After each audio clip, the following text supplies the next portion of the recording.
Hello and welcome along to the Panto Podcast. This week my guest is pantomime producer Paul Hendy. We chat in this episode about his first start in pantomime as an 18-year-old King Rat. We find out the full story about how he helped Ant and Dec to stage one of the biggest wind-ups on TV during a pantomime. And I can guarantee you'll never watch a certain blockbuster movie in the same way again. There are also links underneath this episode for Evolution Pantomimes and the short film that Paul made called The Last Laugh. So please, sit back and enjoy the latest Panto Podcast. My guest for today's Panto Podcast is producer, performer, writer. Anything else you'd like me to add there? Nice guy. Nice guy. Mr. Paul Hendy. Hello, Paul. Hello, Hayden. Nice to see you. Great to see you too. Normally I start from the very beginning. Yes, I used to go to the Wolverhampton Grand. That was my local theatre. I remember seeing Les Dawson and Michael Barrymore. Wow. And now, I think I'd have been relatively young, and I can't remember that they were in the show, but at the same show. But I'm pretty sure, and we'll have to check the bill out. We'll have to find the bill online. I'm pretty sure they were in the same show. Now, what a bill that is! Michael Barrymore and Les Dawson, brilliant. And it was a matinee, and I remember really clearly Michael Barrymore, who I didn't know, he wasn't a star at that point, being really, really funny. And it's like, who's this guy? No, I was only a kid at the time.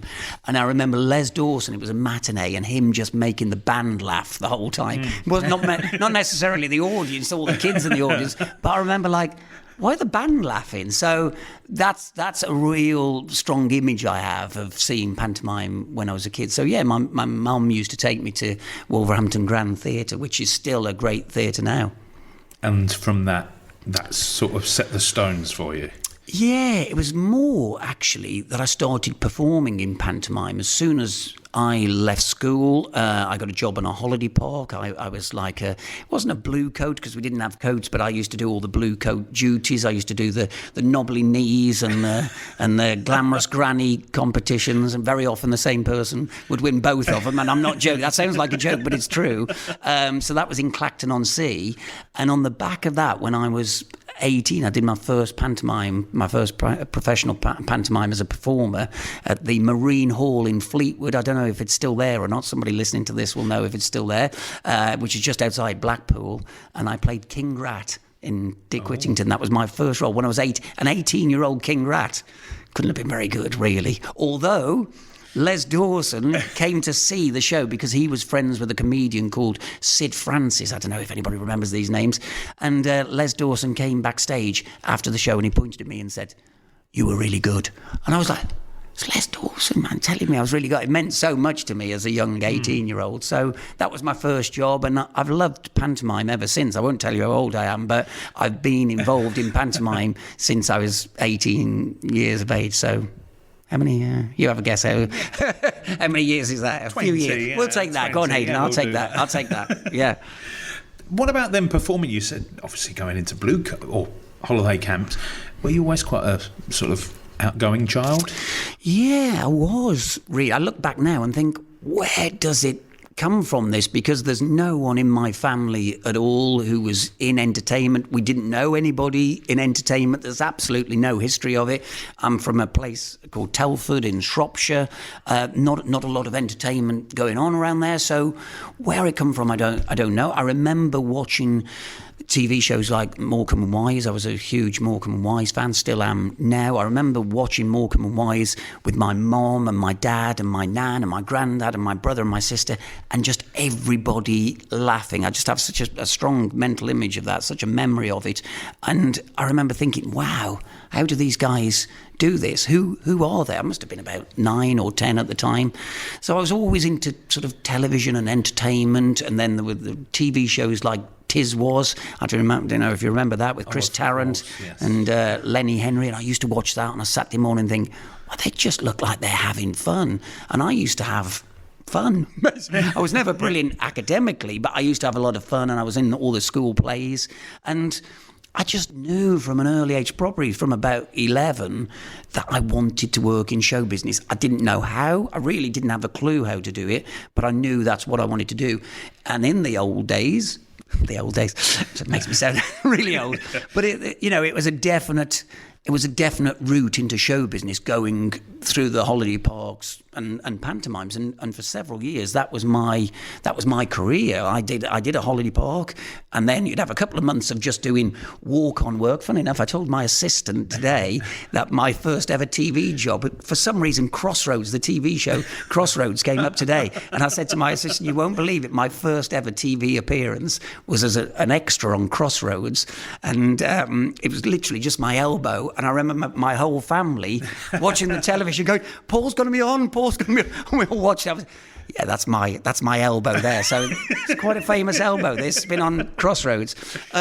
So I used to do holiday parks, and then you'd have a couple of months when you didn't have anything. So I used to do walk-on work, extra work, supporting artist work, as it's called now. And then I'd do pantomime wherever I could get pantomime. So that was for 6 years maybe. That's what I did. Always trying to get into television. That was always my aim. Once again, I didn't know how to, but I was quite driven. I had quite a burning ambition to work in television. And sort of these days, with X Factor and Britain's Got Talent, everybody thinks they can be on television. And the truth is, everybody can, really. In those days, it was hard to get on television, and it was quite unusual to want to be on television if you're a lad from Telford in Shropshire. So, but I just had this drive and this ambition, and just kept writing off to different television programmes, and eventually got a break. So, yeah. What was that first break then? Well, it was the sort of forerunner to Sky. It was called BSB, and the little Square-Reels. Yeah, you must be the only person, Hayden, who remembers Square-Reels. But you know what? We filmed it at Thames Television, and I must have been about 24, and that was my first break into television. And we recorded 80 episodes, which was great because it meant I got a lot of experience, but because nobody watched it. The Squares, nobody used to subscribe to it at all. But we were filming at proper television studios. We were in one studio, and I remember Des O'Connor was in the next studio recording his chat show. So it was quite a big thing, even though nobody ever saw it. So I did 80 episodes of a show called Raise the Roof. If you'd have said Raise the Roof then, as they'd like, yes, I saw that. Nobody saw it at all. But it was great fun, and once again, great experience. So when I did get my first break on let's say proper television, terrestrial television, I did feel experienced, even though I was relatively new to it. You're very much a people person as well. Well, I like people. It's quite useful, that, isn't it? No, but I am. Yeah, I do think I'm good with people. I always think I can talk to anybody. You know what it's like in show business. You meet a lot of different people from different walks of life, and I just feel I can get on with most people, and that, I think, in this business in particular, stands you in good stead to be able to talk to anybody. And I always feel very confident going into any situation. So, yeah, I like people. Because what I'm thinking along the lines of is, when you're writing pantomimes, you need to know what's going to appeal to people. Yeah, I think you've got to have a broad knowledge and a broad interest, and my love of comedy is I like quite broad comedy. I still love Morecambe and Wise. Now they still make me laugh. I still love Tommy Cooper. That style of comedy is very broad, actually. It'll make several generations laugh. It's not particularly clever, you might argue, although I would argue, you do have to be clever to do it well, perhaps. But it can appeal to several generations, and that's what pantomime has to do. So when I'm writing pantomimes, I'm writing it on two levels, really. I write it to appeal to adults, so there's a level of wit. And when I say adults, I don't mean risque humour. I don't personally, it's just a personal taste thing. I don't like it when it gets too risque. So I really don't let the guys who work for me, they sometimes, oh, come on, one joke. I'm like, no, you can't. We don't have rude humour. I don't, it's just a personal thing. It's probably because I've got 3 kids and I don't want them listening to that, but that's fine. It's only it's very much a personal thing. But I try and make it work so it works. There's a level of wit, let's say, for the adults, but then there's also humour for the kids, and also all the lights and the movement and the dancing and the songs. That's for the kids, I think. So it's trying to appeal to a broad demographic. That's when I think pantomime works really well, when lots of people from lots of different ages can see it. Sounds easy, but it's not so easy. How then do you start writing pantomime? Or how did you first start writing pantomime? That's a good question. How did it first come about? So, as I say, I started very young performing. So I was 18 when I first started, and I literally did pantomime every year as a performer for 25 years, before I eventually stopped doing it when the writing and directing and producing carried on. But I used to work for, one of the producers I worked for was my wife's father, Kevin Wood, and he was the first person who said, I think you could write pantomimes. And I was like, oh, well, I'll give it a go. He knew I was a fan of comedy. So that was 20 years ago now. So I've been writing for 20 years, and I started directing at that point as well. So at first I was writing, directing, producing, and being in them as well, but eventually something had to give. So I stopped the performing, which, I was a performer all my life. So to give up performing, I'd like to say it was difficult, but actually it was strange for me to give it up. But do you know what? I don't miss it at all. I don't miss performing. I always think, surely I should, but I see the guys on there, I see them on stage covered in slosh, their eyes are stinging. I'm standing at the back in a nice suit, and people say to me, I bet you miss this, don't you? I think, I don't miss it at all. Of course I don't. They've got to do that, I know they've got to, get a shower, get all that slosh off, change a costume, get the microphone back on stage. It's exhausting.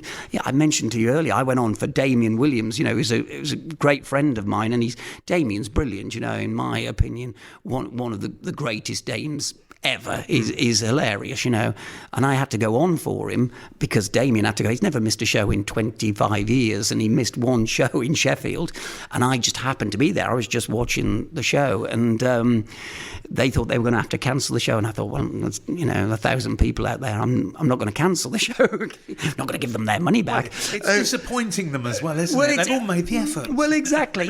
So Wendy Peters, who's a brilliant pantomime performer, she went out there and she said, ladies and gentlemen, Damien Williams can't be in this afternoon show.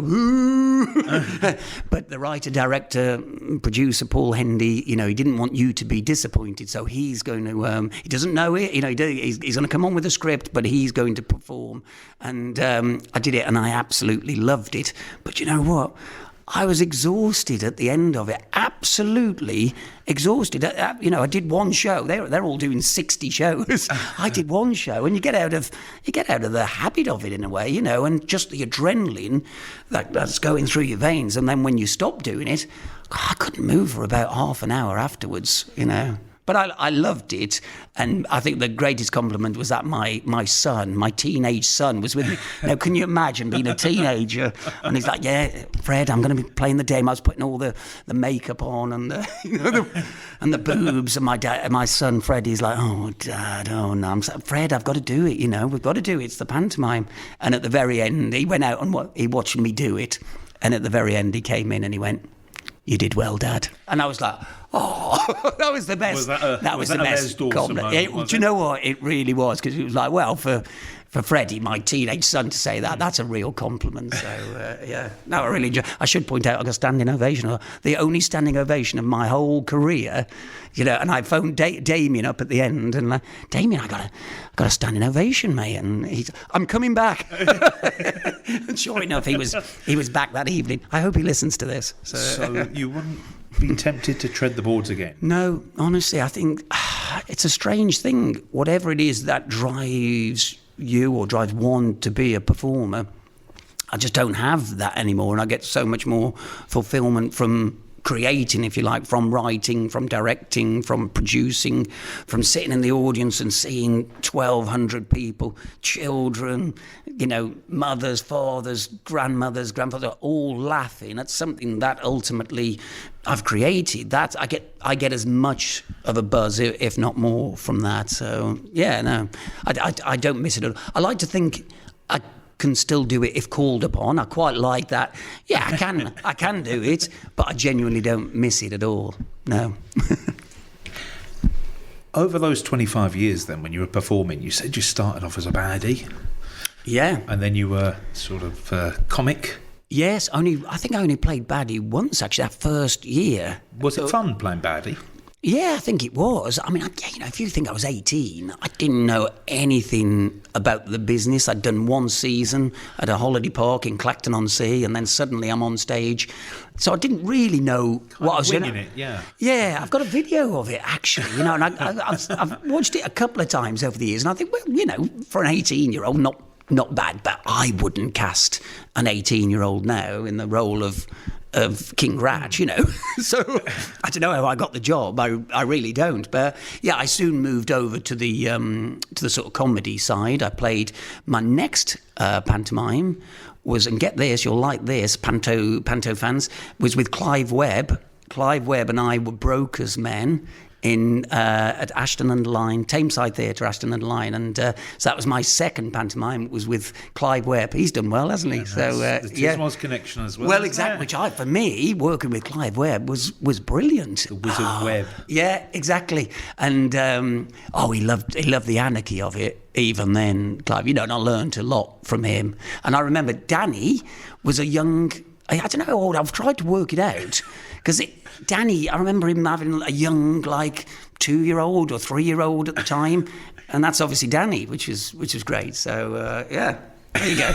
It's a small world. Pantomime is a small world. It is. So when you finally took that leap to decide, right, then I'm going to put down the performing shoes and I'm going to start writing, was that quite a difficult thing to sort of do? Not really. It just sort of happened. It happened over a period of time. I was obviously working in television, and then towards, let's say, the end of my television career, or when I stopped sort of chasing the television. In television, you have to be so driven to be successful. When I wasn't quite so driven in that direction, I wasn't getting as much work in television. The opportunity came up to do more producing, so Emily, my wife, and I set up Evolution Productions, and then, as I said, for the first couple of years, I was writing, directing, producing, and performing. I was in Guildford, actually, and then it just became clear that you can't produce lots of shows all over the country and be in one as well. So something had to give, and I sort of felt I'd been in 25 pantomimes. That was every Christmas for 25 years. I felt I'd done it by that point, So yeah, it was an easy decision to be, or it just sort of happened. It happened naturally. It wasn't a massive decision. It was just like, yeah, that was it. I've done that. So yeah, I still love it though. I still love pantomime, and every Christmas I say to Emily, I'm really pleased that I still want to go and see lots of shows, because Emily always takes the mickey out of me, because it's Christmas Eve, and we're all the families coming around, and I sort of, we're here because for your listeners, I live in Kent, near the coast in Kent, and we're getting ready for Christmas, and I say to Emily, well, I think there's just a matinee in Margate. I might just nip along to see the matinee in Margate. So I still want to go and see other productions. I still enjoy other productions. I still laugh at other productions. I take the kids a lot now, because otherwise you're just a middle-aged man sitting in the audience on your own, and it's very easy to be cynical about pantomime, I think, and criticise other people's productions, because you think ultimately, well, why don't they do it like I do it? Well, of course, that's not pantomime. Everybody does it differently, quite rightly so. I find if I take my kids with me, I go as a parent and I can enjoy it a lot more. So I always try to take my kids with me, one of my kids anyway. So then I see it through their eyes a little bit more, I take my children as well along to the pantomime. My youngest is 7. Yeah. And I like to watch his reaction more than watching the performance sometimes. Oh, yeah. Well, that's the beauty. That is the beauty of pantomime. And as I say, if you can make that 7-year-old laugh and a 97-year-old laugh, there aren't many genres of entertainment that can do that. But pantomime can do that. And I think it's in a good place at the moment. I really do. Was it nerve-wracking then, setting up Evolution? Once again, it was a bit of a transitional period. It just happened. I wouldn't say nerve-wracking. We've had a couple of nerve-wracking moments over the years because you're setting up a business, and you're contracting a lot of actors, and some people get paid an awful lot of money, and you're telling them in February or March that you're going to pay them X amount. And, in the olden days, you hadn't sold any tickets yet. It's not like these days. I mean, I think in 4 of our theatres this year, as it stands today, 4 of our theatres, we've already sold 50% of the tickets, which is amazing. And we're recording this in, the beginning of Feb, and we've sold 50% of the tickets for the end of this year, which is incredible. It shows you the success of pantomime. But in the olden days, you hadn't sold anything like that. The marketing hadn't started. Some places hadn't gone on sale then. So you were promising actors a lot of money, and there was nothing to show for it. So there's a risk involved. But I think pantomime, as I said, is in a good place. And you can. I think if you're putting on high quality productions, people will come. So you're hopefully investing with confidence. You're hopefully thinking, there's a knowledge there that, yes, people will come to watch, he says, touching wood. But no, that's what, you do have to think with that level of confidence, I think. So for people listening then, there will be people wondering, well, I'm quite good. How do I get Paul Hendy to kind of see me? Or how does it work with your casting? Yeah, right. I'm very good. I'd like to think if people write to me, I remember what it was like as a performer, and I remember the people who wrote back. So do you know what? I'd like to think there aren't many people who've written to me that I haven't written back to. If people write to me, I try to get back to them, or I'll ask Kate, who works for us, and Tom to get back to them, because I think it's important. It's a courtesy. So hopefully if there are any actors listening and they have written to me, I'd like to think they'd say, oh yeah, he wrote back to me, because I do try and get back to people. Obviously we've only got so many jobs, and there are literally thousands and thousands of performers out there, and that's tough. If we're looking for an actress to play Cinderella, we put it on Spotlight, we get 750, 800 people attached to it, and you have to get it down to, you've only got one job, and there's 800 actresses wanting the job, and that's tough. But it's a tough business, and you've got to keep going, and you've got to keep writing for those jobs. That's what I did, as I said, when I didn't know how to get going, but I just wrote to people. And these days I try to write back. If they email me, I try to email back, and I'll try and go and see lots of shows to find good people. That's why I'm always on the lookout for good people. Casting is key. It really is. What kind of things are you looking for then? I like funny people. Funny is hard to find. When I see a funny person, it's like finding gold dust. It really is. There's a great film I love called Damned United, which is about Brian Clough. I'm a big football fan as well. And Timothy Spall plays, I think it's Peter Taylor, who was Brian Clough's assistant, and he was the scout who'd go around, and he used to phone Brian Clough up and go, I found one, Brian. And it's like, I feel like that, if I found one, I always think, yeah, because I remember seeing Damien, once again going back to Damien, performing it in a small theatre called the Tameside Theatre in Grays in Essex, 250 seats, and he walked on, and within 30 seconds of Damien walking on, I nudged Emily and I said, this guy's brilliant. And Emily was like, no, what, is he? And I was like, he's brilliant. I could just tell straight away. And so these days you have a sense for it. It's people who connect. It's about connecting with the audience. It's about people who can, it's not just saying the lines. It's not just, I like to think I can write a funny script, but you need funny people to perform them as well. So I like finding funny people, because I'd say that's the hardest to find. But just talent, really. People with genuine talent. That's what I'm looking for, because that's what you need. That's the key. Casting is key. How many venues then did you start off with Evolution? We started off with 3 or 4. 4. Guildford being one of them, which I was still in for a couple of years. So, yeah, we started off with 4 and have built it up. Yeah, so it'll be 10 now. I can't mention one of them yet. 9. Are we talking about a certain place up north? Because it's that's okay to talk about now. Oh, we can talk about that. Yeah, now. but Okay. but there's another one, yes, which I can't talk about. Yeah. But you'll know probably by the time this goes out. I can tell you after they go. So which is good. But we've grown as well as a business. There are a lot of people who work for us now. You know, it's Emily and I run the business, but we've got a team of great people who work for us as well, and that's what you need, you know. A bit like casting is key in the pantomimes, you know, you've got to have talent behind the scenes as well, and we've got a lot of great people who work for us. So, yeah, it's a good team, I think. It's a good team. The writing then, how far in advance are you writing the scripts? I usually start in about August. Obviously, I'd use, you know, a template from the year before, so let's take Mother Goose, for instance. So I did that for the first time 3 years ago in Sheffield. So that was a brand new script, and that was quite scary, starting with a completely blank page. We did that at the Lyceum Theatre in Sheffield. The next year, I sort of refined it slightly, and it went to the Theatre 7 in Shrewsbury with Brad Fitt, who's another great dame. I don't know if you've seen. Have you seen Brad? I have, yeah. Brilliant dame.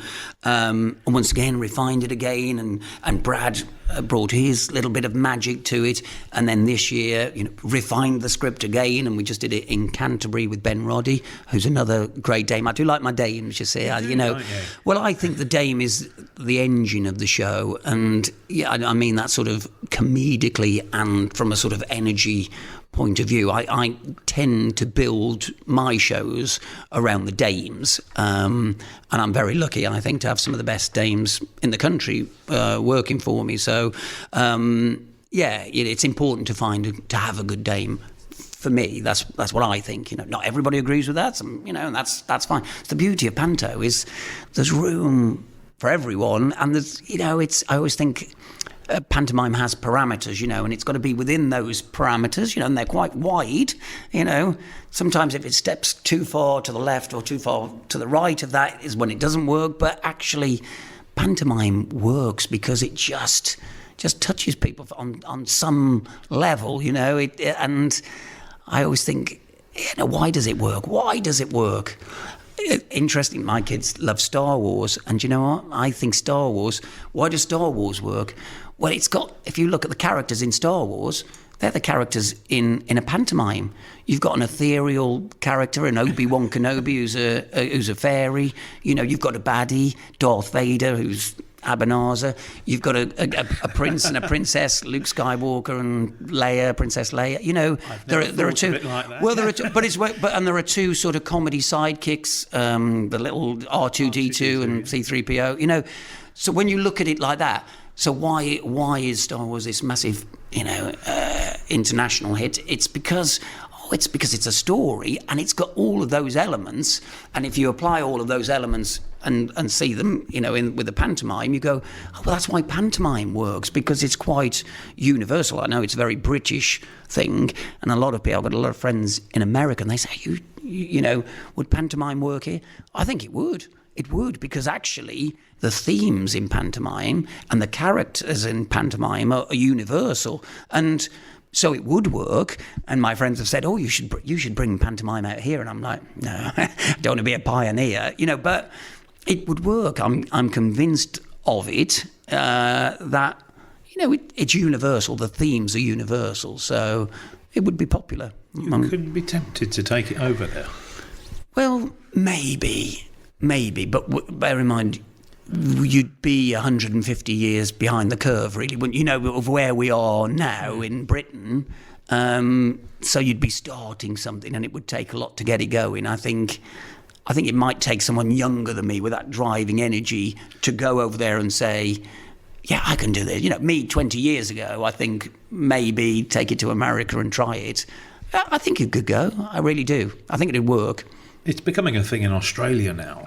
Yeah, great. I think, as I say, universal theme, so there's no reason why it wouldn't work. And funny is funny. I'm such a big believer in that. Somebody said to me the other day, oh, well, is this pantomime going to work here, because this audience, they like a specific thing. And it's like, you know what? Quality is quality. And if it's good, people will like it. It'll play anyway. I used to do a show, in Guildford, as I said, and they used to say to me in Guildford, the Guildford audience, they love you, but it's so Guildford, isn't it? And I used to think, I've done pantomime in Wolverhampton and Belfast, and and it all works there as well. That was as a performer, not as a producer. But if it's good, it will travel. I'm 100% convinced of that, because look at musicals. Les Mis is going to go on tour. Will play all over the country. Why? Because it's really, really good and it's quality. So, and I think the same about pantomime. If it's really good, it will travel. You need the right people. You need the casting, but it will work. And you need the right local references. But actually, make it good and it will travel. I'm convinced of it. Mm. At what point were you 100% happy with your pantomimes? Oh, never 100% probably, because it's hard, to get it 100% right. We've been going 15 years now, and over the 15 years, there are a few times when I think, a handful of times when I think, this is a great show. I sit in the audience and think, this is brilliant. We've got everything pretty much spot on. There's probably always something. I'm really proud of the casting we've done, especially with the dames. As I say, I think we've got some of the best dames in the country, and our relationship with performers. I think we're good with performers, and people are very loyal. So that sort of family relationship we have, I'm very proud of that. But yeah, I think over the years we've done some good shows. I'm very, very proud of our shows and our reputation, if you like. I think people say, oh yeah, they do good shows. I like the fact that you can go to any of our shows, whether it be Canterbury, Sheffield, St Albans, Yeovil, Dunstable, wherever you go, I'd like to think you could watch it and go, oh, that's a good show. That's what I aim for, So, and hopefully we achieve that. Are we okay to talk about one of your latest additions to the portfolio of Evolution? You've just recently taken over, or just been announced that you're taking over York Theatre Royal. Yes, as of yesterday it was announced, which so excited. I really do think it's a great theatre with such a great history as well, and a history of pantomime. So to be given the opportunity to produce there in a new era, very, very exciting. Very exciting. I can't wait, in fact, and I'm determined to make it a great show. I really am. Had you seen what's gone on previously there? Yeah, in the last 10 years, I think I've been 3 times in the last 10 years. And, it's had a great reputation, which is brilliant. And I think anybody in this industry who can forge that reputation, that's brilliant. And a great legacy there. But pleased to be part of the future, and a lot of people saying yes, a lot of people saying being very supportive and saying yes, it's time to change, it's time to move forward, and so for us to be part of that, very, very exciting, can't wait. Any news on casting yet? No news on casting yet. No, it's literally very early days. As we, I don't know when you're playing this out, but yesterday we announced. We only found out literally probably just after Christmas that we were definitely doing it. So it's very early days. So the casting process hasn't fully begun yet. But having said that, we've hardly cast any of my other shows, really. I mean, it gets earlier and earlier every year.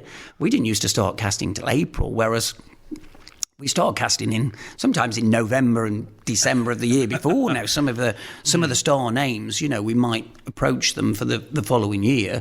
But actually, this year, as it stands, other than my regulars, if you like, and my residents, we haven't done much casting at all yet. So it's like a big jigsaw, and I'm a big football fan, and I always think of it like like a football team, and you've got to get the right players. So I don't like rushing it either. I like it, I try and get it right. So yeah. Would you say out of any of them, one is your little baby?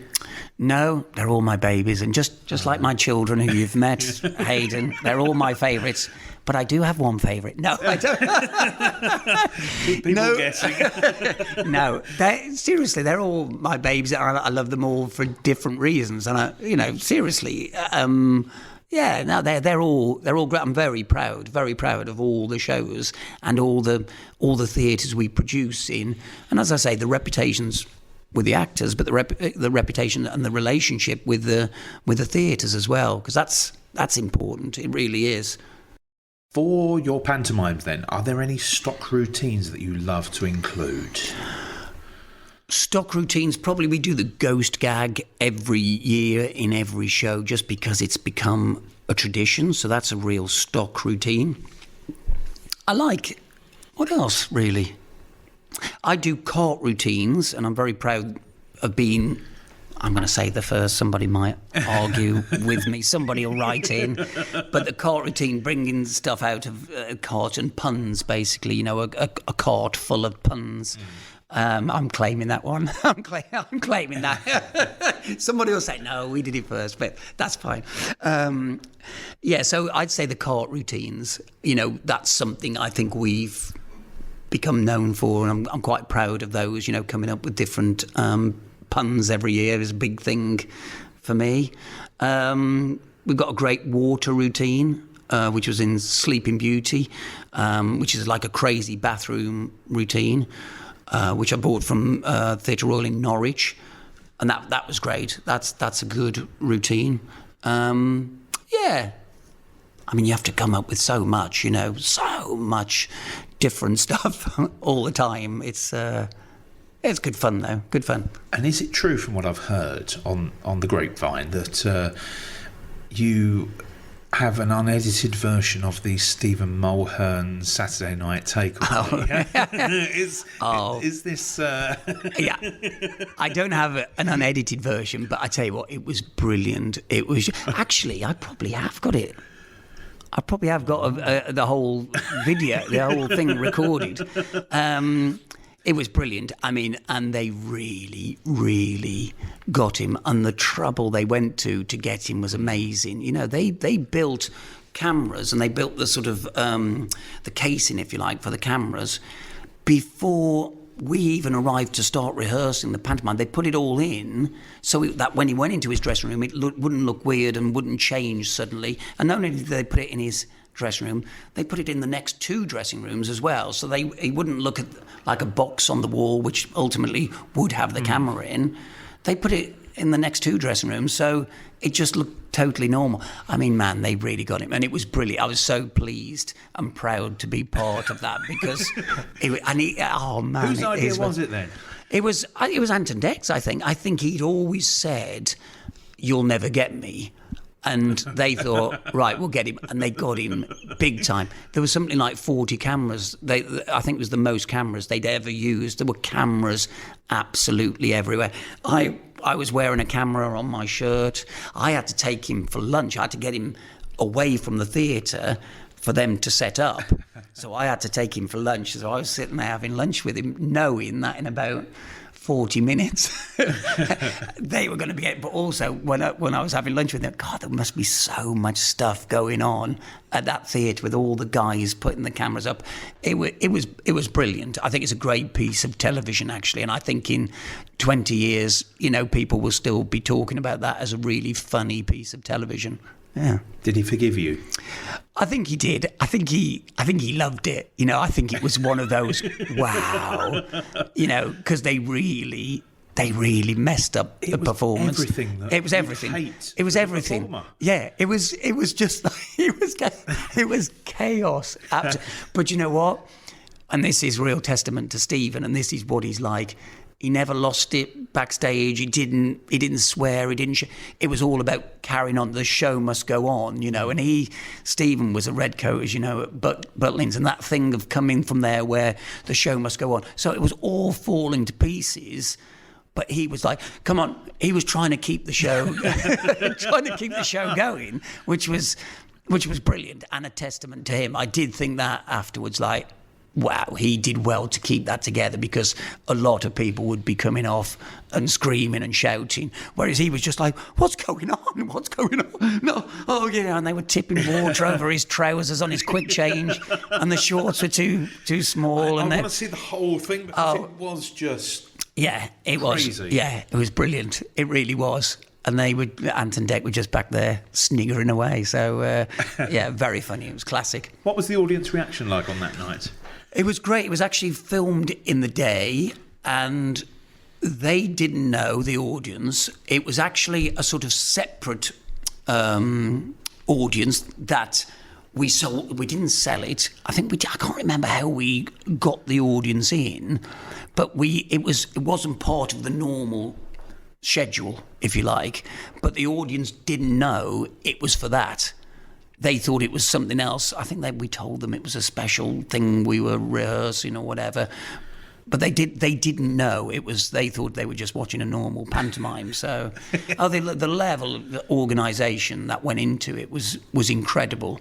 I've been a few times to see Saturday Night Takeaway, and it's just brilliant. That's when you see people operating at the top of their game. That's what I'm always fascinated by, is seeing things, whether it be a pantomime or a musical or a television show, where people are just operating at the very top of their game, and that's what I love. You know, and Saturday Night Takeaway was definitely that. Is there anybody you'd like to cast in your pantomimes that you haven't quite been able to get yet? Ant and Dec would be brilliant. I know they did pantomime years ago in Newcastle. Sunderland. Was it Sunderland? Oh, yes. There you go. Did you see them? No, but Ant and Dec in Sunderland. Oh, really? Yeah, yeah, I'm sure. Can you imagine? Yeah. I mean, they'd be brilliant. I'd love to get Stephen Mulhern back. Stephen, for my money, is one of the best panto performers around. He's just a natural. He's taken a couple of years off. I think he was like me. He just feels he's done it. You know, he did it for years. So I don't blame him for that at all. I don't know really. I'm always looking for new people. It's not necessarily about celebrities for me. I'm always looking for new talent, you know, looking for that person who really makes me laugh, ultimately. So, no other celebrities. What would you say has been your proudest moment? In show business, do you mean? In your life? In my life? I suppose my children, you have to say, you know, your children, goes without saying, I suppose. But what about pantomime? Pantomime... Very proud of our reputation. I really am. I do think people say, oh yeah, they do good shows, and that's what I want. I want the audience to go, oh, that was great. You know, I want them to say, how did they do that? How do they do that every year? I'm proud of that. Very proud. And I want it to continue as well, you know, and I've still got that drive to make people enjoy themselves, you know, and to make people, nothing makes, you know, if there's a new joke, if there's a new, something we've done brand new, we did a new joke, I won't say what it is because it's genuinely brand new. We did a joke in Canterbury this year, which, you know, it's got a long setup and then it's got a payoff, and it was just great, and seeing that rolling laughter, seeing 1,200 people just laugh, really laughing, well, that's brilliant. That makes me proud. Evolution's always been associated with very clean pantomime. And as you said earlier on, you wouldn't do anything that you couldn't do in front of your children. Has there ever been kind of moments where you've thought, well, maybe we could... No, I sort of have a thing, I mean, you know, I have a thing where I say to the guys, you know, it's low-hanging fruit. I don't... You know, it's too easy. It's too easy sometimes to make it rude, and We did Dick Whittington a couple of years ago in Sheffield and Canterbury, and I said, no dick jokes. I wouldn't let them have one single dick joke. And they were like, and it was really funny because I took everybody as a treat. We'd just done Dick Whittington in Canterbury, and I took all my dames and a couple of other people to the London Palladium as a thank you. And we saw Julian Clary, and it was so, and they were all looking at me, all the dames were, you see? Now, was I laughing at Julian Clary? Absolutely. He was hilarious, and I saw him this year in Goldilocks. Absolutely hilarious. The man's a genuine comedy genius, and what I like about Julian Clary is what I like about a lot of my guys who work for me. Julian Clary would be a big star at any point over the last 50 years. He's got that likability and that warmth and that, you know, what he does is brilliant. Now, I don't have that in my shows. But that's fine. Doesn't mean I don't find it funny when I go and see him, but I just don't have it in my shows. You're not prudish then at all? No, Personally. I don't think so. You know, I don't like... It's interesting, but people have different opinions. You know, I don't like fart jokes. I just don't like... Emily, my wife, said, it's fine. A fart joke's fine. You know, if one of the actors, you know, does that, I say, don't do that. Lowers the tone. We don't have that. Emily says, I think it's quite funny. You know, so even in our relationship, my wife and I, we run the company together. We have a difference of opinion. So I'm not saying I'm right. It's just my opinion, you know. And also, do you know what? We had a joke in Mother Goose this year, which, you know, is not risque, but it's, you know, it was like, it could be read either way. And I won't say what the joke is, but it undoubtedly got one of the biggest laughs. Every show got one of the biggest laughs. And you go, well, okay. And I used to check the audience to make sure everybody was laughing, and everybody was laughing. And you go, well, fair enough, you know, fair enough. But not too much of it. That's the thing, I think. Not, maybe one. Just not dick jokes in Dick Whittington. No. Julian Clary, the master of the single entendre. Yeah, he's brilliant. He really, I mean, Emily and I went to see Goldilocks, and he was hilarious. He was brilliant. And it's great to see. It's great to see a great working. It really is. It's a pleasure. Yeah. How many other pantomimes then do you see over the year? Probably about... I try and go and see 20. I mean, a few years ago, I used to go and see more than that. I was like an addict. It was like 2 a day, 3 on a Saturday. It was like, you know, and the worse they were, the better. You know, I'd sort of like, no, but I sort of calmed down. But I'd still go and see 15 or 20 pantomimes. Bear in mind, we're also seeing ours. You know, we try and see one of ours. We're doing 8. Well, we've just done 8. We're going to be doing 10 this year, but we've been doing 8. So just seeing one of those a week is hard, obviously, you know. If you've got 8 of them, how do you do that?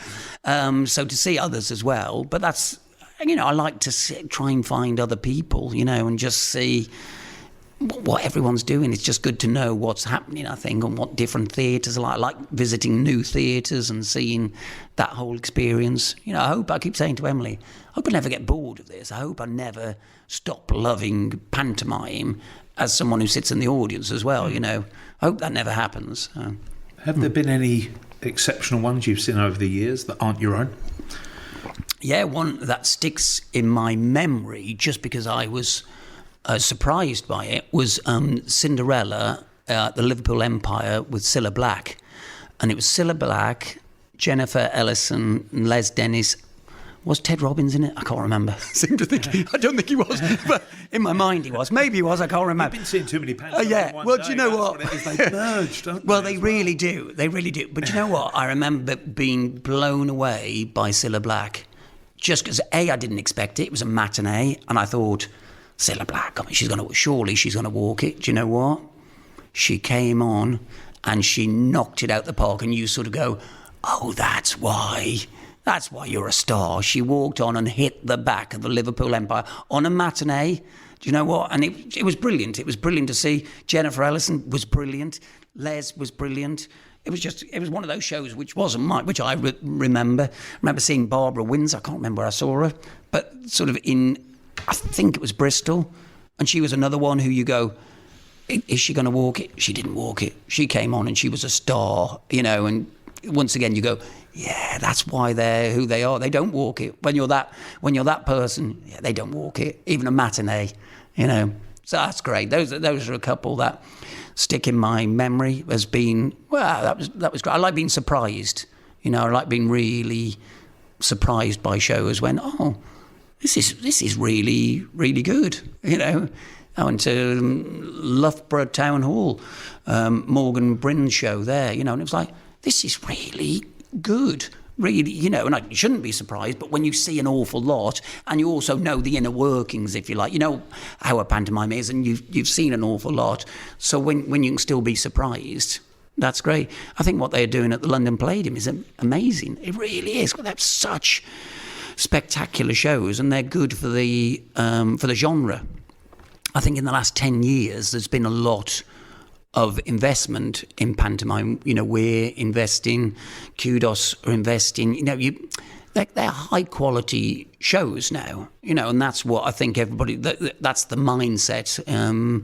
Morgan, again, in Derby, these people, they're investing a lot of money in these shows, and the audiences are benefiting, but also it means people keep coming back, because when you've got a hit show, you can invest for the next year. So great, our shows in Canterbury a couple of years ago, we had 96,000 people come to see it, which it's a massive. There are only 50,000 people in Canterbury, so to get that amount of people coming to a pantomime, it's brilliant. And not just for the theatre, the second spend in the city, all the restaurants, they love it. They're all busy. The car parks are busy. Everybody's benefiting. Yeah. So for a city to have, or a town to have, a successful pantomime, it's not just the theatre that's benefiting. If you think there's thousands and thousands of people converging on one place, it's very important. It really is important, socially and culturally. Pantomime's a big thing and an important thing as well. Have you ever had a flop? Not a flop. No, I don't think so. I can't. Sorry to ask such a rude question, but I can't think. It's not always success, is it? Though. No, but I can't think of a time that was a real flop. There's one theatre which we used to produce. I won't mention what it was, but we just thought in different ways, which was fine, and it was amicable, and it was, that was okay. So that was the only time I'll look back on and think, that's interesting. That we had different ideas of what a pantomime is, as we were discussing. Everybody does, so that's fine. That's the only. I wouldn't call it a flop. In fact, it definitely wasn't a flop. But it was like we're not thinking the same about this. Oh, we don't have the same opinion on what it is, and that's there's not a problem with that. And I look back and think, yeah, it was right that we moved on, really. So that's the only time, and even that's not really a negative, I don't think. It's just that happens in business, doesn't it? So yeah, sometimes not a flop. Two parties don't always see eye to eye. Yeah, not a flop, but yeah, I'd say that happens. It's your first year then. Am I right in saying it's your first year that you and Kudos are kind of going head to head in a city this year? In York? Yes, I think it is. I guess it is, yeah. I mean, that's fine. It's a big city. How many people? 250,000 people probably live in York. So I think there's room for two pantomimes. In fact, being honest, there have always been two pantomimes in York. Sometimes there were three pantomimes in York because they were at the Barbican as well. So, having two pantomimes in a city isn't a problem. I get on very well with Michael Harrison, so there's no animosity there. I think there's a mutual respect there. So it's not going to be a problem at all. And also, with Berwick doing the operas, they're going to be very, very different shows, which is great. If they were two similar shows, well, that might be a problem, but they're going to be very, very different shows, which is good because people will have a choice. In fact, some people might go and see both. So I think it's fine. I think it'll be good. I think it'll be healthy. I really do. Are you going to go and see Berwick as well? Oh, yeah, I'll go and see it, definitely. Yeah, well, I love pantomime, so I'll go and see it. Yeah, 100%. A very important part of your pantomimes is the music, and I have noticed that you've been using a theme tune quite a lot, which is again a nod to the great Morecambe and Wise. Oh, absolutely, yeah. So the overture in every one of my shows, actually, the overture is Bring Me Sunshine, and also the finale, Walk Down, is Bring Me Sunshine. If any of my MDs say, should we change this overture? I'm like, no, it's what we do.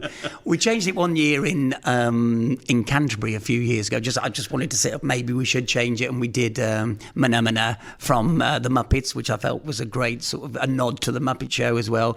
But actually, I'm such a huge fan of Morecambe and Wise, and I feel, I don't know them my career, but certainly I remember watching them as a kid and thinking, that's what I want to do when I'm older. And it's so interesting that I feel what I do, and I'm not in any way likening what I do to Morecambe and Wise, but the style of the comedy and the way the comedy appeals to so many generations, that's what I aspire to.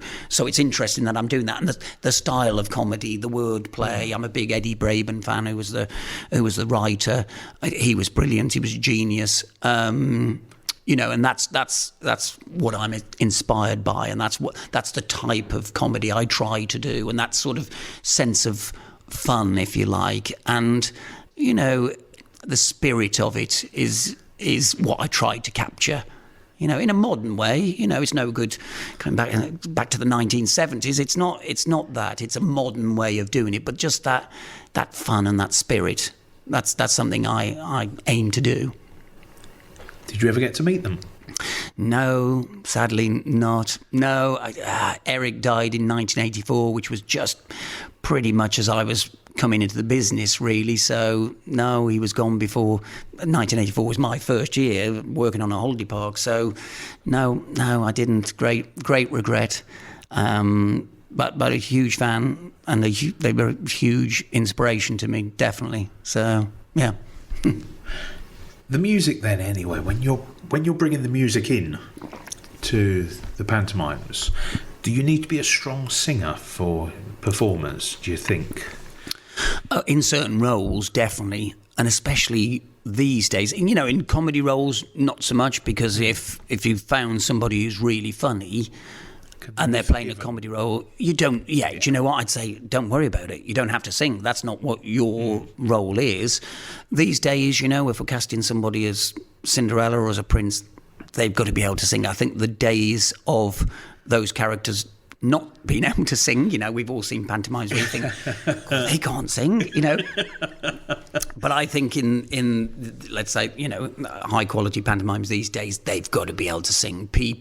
We look for people of a West End standard in those roles. So, yeah, I think singing is vitally important. Don't always get it right. We don't always get it right. We're sometimes employing 250 actors, and occasionally you might drop the ball, but not very often, I don't think. We try and get good singers. It is vital. Are you quite strict then with your performers? I don't think strict. I'd like to think we're nice to work for. We try to be nice to work for. We try to be friendly and open, and we try and know everybody, all the dancers. If we go to a theatre, I'd like to think I know everybody, there who's working for us. No, I don't think strict. I like a show a certain way, and I'm quite strong on that. I wouldn't say strict. Some people might disagree with me, but I like a certain style of show, which is our style of show.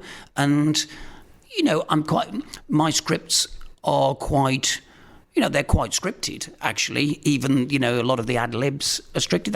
I'm not saying it doesn't give the performers room to play a little bit, but not too much. If it goes too much off script, I don't like it, because it's like, well, come on, bring it back. Certain people are brilliant at that, and and you don't rein them in so much. But some people, you do have to rein them in. But I'd like to think my scripts are funny on the page. That's what I try and make them funny on the page. Then if you've got someone really funny saying them, They're doubly funny. So hopefully it reads funny, and then people can read. What I look for is people who can really lift it off the page and like we said at the beginning of the conversation, connect with an audience. That's so important. And some people can do that and some people can't do it. And I look for people who can connect with the audience. Do you get nervous on that opening night? Yes. Yeah, I do still get nervous, actually, because I think it's important, you know, and it's right to be nervous, especially these days. Shows are getting bigger and bigger and more technical. I was saying to somebody the other day, do you know what, when I started, so I was 18, you used to have a week to tech the show, you know. These days, you have a week to tech the show. When I started 35 years ago, whatever it was, it used to be lights on or lights off. That was as pretty much as technical as the show got. That was it. These days, you have people flying. We had a wall of death, a globe of death, rather. Wall of death, that would be good. A globe of death. You know, 3 motorcyclists in a great big cage in Canterbury. Well, this is, you know, it's big technical stuff. Yet you only have 4 days to tech it all. You know, and it's tough. It's hard. You know, and you can't cut corners. You know, you have to tech it properly. So. It's hard. It is hard to do it. And I do get nervous. Not stressed. I'd like to think I never get stressed. I'd like to think nobody would ever say, "Cool, he really shouted." You know, I don't shout. I never shout. I never lose my temper. But yeah, I get nervous on an opening night, definitely. You want to hear people laughing. If they're not laughing, oh dear, something's gone wrong. So yeah. Do you read the reviews then? Yeah, no, I'm not one for social media, so I deliberately sort of avoid Twitter. Kate, who works for us in our office, she does our social media. I don't do Twitter or Facebook, or I sort of made a decision quite, you know, when it all started that, you know what, I'm just not going to do that. But yeah, reviews, yeah, I do read them. Yeah, not all of them, because I can't, if we've got shows all over the country, you can't see them all, but yeah, I'm interested in what people say, I think, you know, and sometimes people do say things and you think, oh yeah, that's something we've got to look at, actually. Luckily, we get a lot of good reviews, you know. I think this year all of our shows had 5-star reviews, which is, I'm not saying all the reviews were 5-star, but each and every one of the shows got at least one 5-star review, which, well, I was really pleased about that. So, yeah, I do read them. Well, there's a lot of weight on your shoulders, kind of comparable to Morecambe and Wise in a way, because I remember an interview with Eric Morecambe and how he used to get nervous and saying that the pressure of their Christmas special, people's Christmases depended on it. Does that feel the same kind of way with you and the pantomimes? Yeah, I mean, I'd never liken myself to Eric Morecambe, but yes, what you're saying is absolutely true, and he did say that, and I do totally feel that at Christmas. That I know a lot of people with a lot of our shows around the country, you know, they are spending a lot of money now going to see the shows, and for a lot of people that's their Christmas, that's their family outing. And what I never ever want is for people to say, well, wasn't as good as last year, was it? That would be the worst. You know, and I'd like to think we never ever have that. You know, I never hear that. But at the same time, because we set the bar higher and higher every year, it's getting harder and harder to go, God, dear, you sort of, you know, what are we going to do this year to top the globe of death? In, you know, how do you top 3 people going around in a motorcycle? You know, okay, maybe you pare it down. You maybe have a year of paring it down and making it about the relationships. You know, but you still got to have the comedy and you still got to have the spectacle. I think, you know, people expect, don't they? So.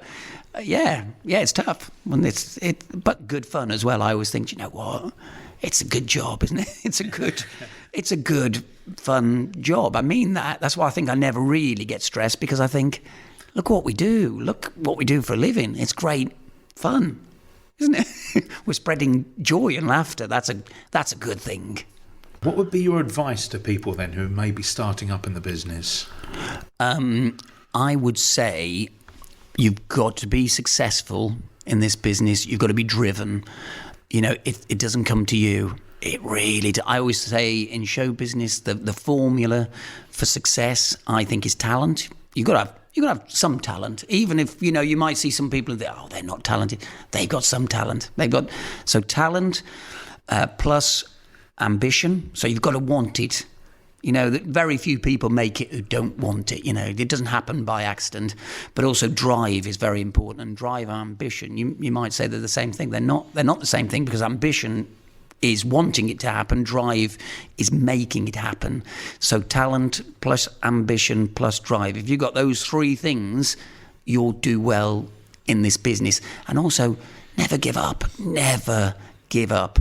Because you won't make it if you give up. I know what I was like when I was a kid. I was so driven and so blinkered. I look back now, especially these days, because there are a lot more talented kids actually about these days, a lot more triple threat, people who can sing and dance and act.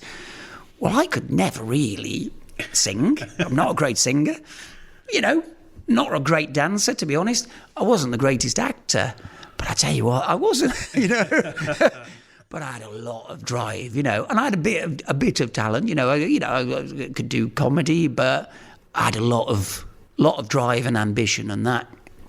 I look back now, I'm not sure. I was quite, I'm not sure quite. I look back and think, how did I think? I'm sorry. I wasn't that good. Yeah. I really wasn't that good, But I was, drive and ambition and talent. Those are the three things. That's what I'd say. If you've got those, you're going to do all right. Did anybody take you under their wing in your 25 years? Yes. A lot of people over the years. The first person was a guy called Jerry Graham, who actually produces pantomimes. And now I saw him a few months ago. I haven't seen him since I was 18. And he got me my equity card. You don't need an equity card these days. But back in the day, it was vital to get an equity card. And I remember he drove me to Derby to get an equity card, and he gave me my first job on a holiday park, and also got me my first pantomime as well, because he was an agent at the time. And I think he saw something when I was actually 17, when I first went to the holiday park, and I think he just saw something and thought, oh, he's got something, he's got some sort of spark, so I really appreciated what he did. And then various people in television over the years, various producers were guiding lights. And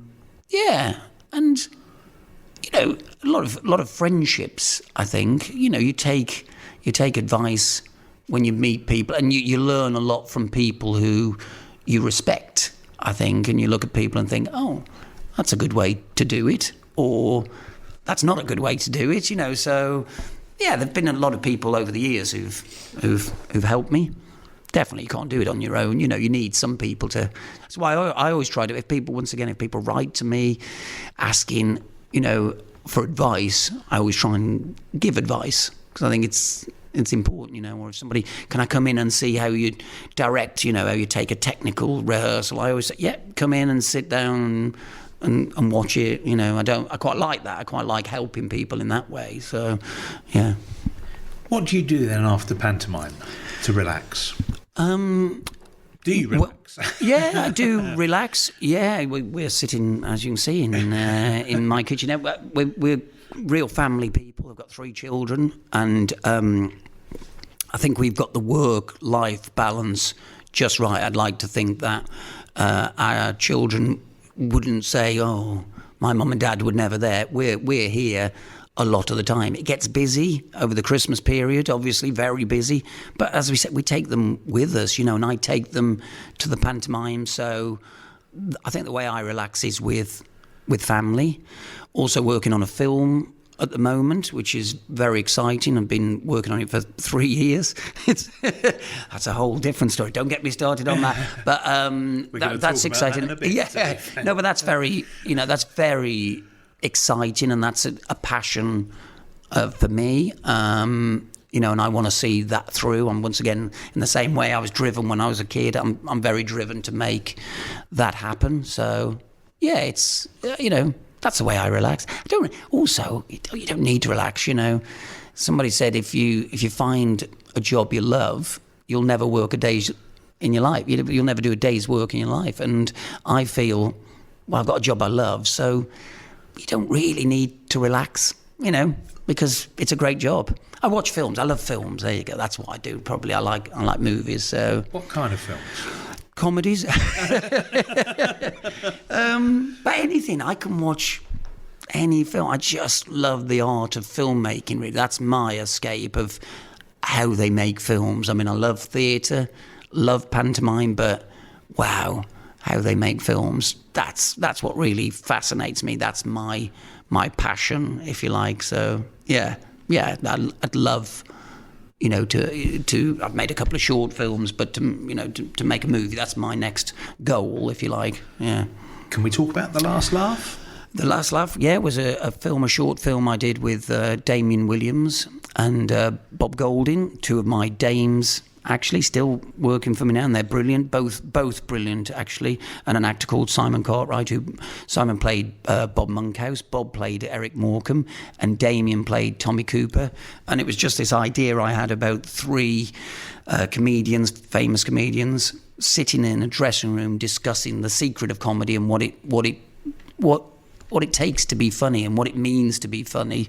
So yeah, I had a lot of success with that. Played in America and won awards in LA, which I was thrilled with. That was great. I'm so proud of that as well. Really proud, because it's so different to pantomime as well. It's totally different. I'm using two of my actors from my pantomimes.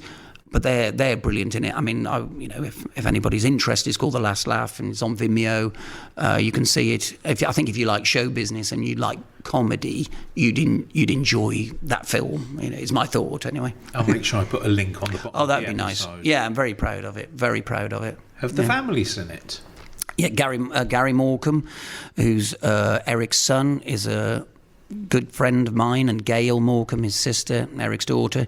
They've seen it and they've given full support. They say Bob Golding is Eric Morecambe. He is. They say it's my dad. That is my dad. So they've been very supportive, actually, very supportive. And the new film that's coming up. Yes, very exciting. Can't say too much about it because it's actually getting close now. It was funny, ages ago, 3 years ago, when I started on the journey, all I did was talk about it. Whereas now it's like, oh, this could be happening now. So unfortunately, because it's getting close, I can't say too much about it. But it's exciting. Yeah, it's the life of Morecambe and Wise. It's a biopic, if you like, about Morecambe and Wise. And yeah, I've got a Hollywood producer who's on board, who's been brilliant, been very supportive, and he's produced over 200 films, and he's great. He's been a real guiding light. You say people taking you under your wing. He really has done that on this film. So yeah, very, very excited about that. Can't say too much about it, but it's I'll keep in touch with you about it. And then yeah. Are there any titles that are more different to stage than others? Peter Pan is a tricky one just because it's so technical. You've got all the flying at one point. You've got 4 people flying, Peter, Wendy, Michael and John. And you've also got a massive transformation scene from the nursery into Neverland. So that's a tricky one, I think. And because it's not a natural pantomime. I mean, people say sometimes, oh, it's not a pantomime. Well, it is a pantomime. If you make it a pantomime, it's a pantomime. But that's one I always think, okay, you always need more tech time on Peter Pan. but that's the only one that I think, okay, that's tricky technically. Other stories, are strong stories. Some stories are stronger than others. So there are some plot lines, if you like, which are stronger than others. So when you come across one and you're going to do one which hasn't naturally got a strong storyline, sometimes you have to fill that out and be a little bit original and creative, let's say. We just did Mother Goose, as I was discussing earlier.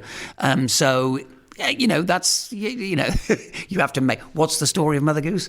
Well, I made one up, is the truth of it. So, that's, but I enjoyed that. I quite enjoyed the creative side of that. But yeah, I'd say Peter Pan's the trickiest one. Anything that you'd like to stage that you haven't done yet? Oh, that's a good question. As I said, I've always thought Star Wars, the pantomime, would be a good one. Not because I'm a massive Star Wars fan, but I just think just because it's got those characters. Imagine the rights off Disney. Yeah, they were. Yeah, you'd never get it. No. You'd never get it, would you? I don't know. No, we're sort of doing. The good thing is people are bringing back some of the old titles. You know, I know Newcastle are going to do Humpty Dumpty. In Coventry, they did Puss in Boots. We did Mother Goose. That's great, actually, that people are taking those risks, because they are risks with unknown pantomime titles. Not unknown, but little-known pantomime titles. So I think that's exciting. Should we watch this space with you? Well, yeah. I mean, I'm open to ideas as well. If somebody says, you know, what about this one, you know, as an idea, I would rather do a brand new show than something we did 5 years ago. Just creatively, that's what excites me. So, yeah. Well, this leads me on to my very last question. Your dream pantomime. Now, you can be in it. Yeah. You can be sitting in the stalls watching it. Yeah. You can choose the theatre, and your cast can be alive or dead. Wow. That's a great question. That is a really good question. Could have given me warning of that. That's brilliant, actually. God, that you can imagine. I'd spend hours thinking about that. But off the top of my head, I would, and I mean this, I'd have the guys who work for me every year. You know, my dames and my principal comedians who work for me every year. I'd have them in it because I think they're all brilliant, and I think they're great at what they do. They're great at this genre, and I think finding people who are great at this genre is difficult. So having them all in one show probably be rubbish. Actually, be about 10 hours long. No, it would be. I think it would be brilliant to see them all together. Probably wouldn't work at all, you know, because they're the stars, if you like, of their individual pantomime. I think it'll work. It would work for a one-off show, definitely. So I'd say all those guys who work for me every year, I'd love to see that in one show, along and throw in the greats, throw in Morecambe and Wise as Broker's Men, and Tommy Cooper as Dame. Can you imagine Tommy? I don't think he ever played Dame. I don't know. I've never seen a photograph. I think he did Panto. But I don't think he played Dame, whereas he would be the perfect Dame. For me, Tommy Cooper is the perfect Dame. So put him as Dame, yeah, and have all the other guys who work for me every year playing all the other roles. There you go. That'd be a good show. I'd pay to see that. Well, Paul, thank you so much for taking part in the Panto podcast. Hayden, thank you very much, and thanks for everything you do for Panto. Seriously, it's people like you helping the genre and spreading the joy, so thank you. Thank you.